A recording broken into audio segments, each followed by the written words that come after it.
and into their own country. In fairness to what you just said, especially about the AK-47, the people that, you know, access AK-47 or weapons and use them with the rhetoric of liberating their people, when in fact they are probably, at the end of the day, being patriotic to, someone might say, to their stomachs. That's true. But what about the fact that it really doesn't matter how many weapons you have? You could go to the bush, and not so many people are going to follow you. Not so many ordinary people are going to support you. Do you really think that you can actually win with a gun without the support of your people? If I can interject, you know, of course, if you want to talk about Ivory Coast, and I like what you just said, because when it was said that Mr. Ouattara won the election, and then we know that he came, he organized his resistance using weapons and violence and rebellion.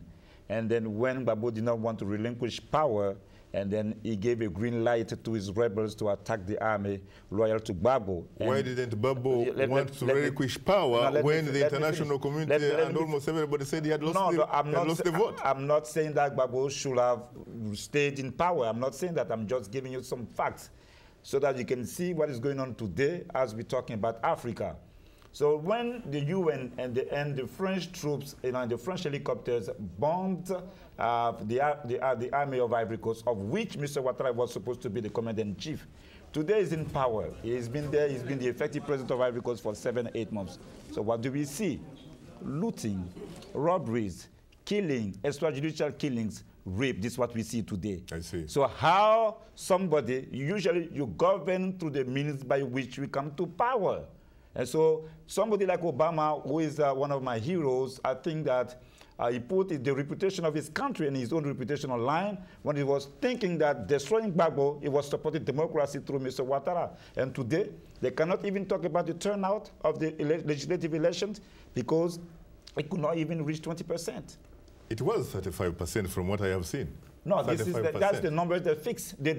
All the media, even Voice of America, said that the turnout was very low. So yeah, it was very low. 35% is low anyway. No. On Sunday, at midnight in Ivory Coast, people could have told us that what was the participation rate. They could not. They waited for 3 days just because they wanted to fix it.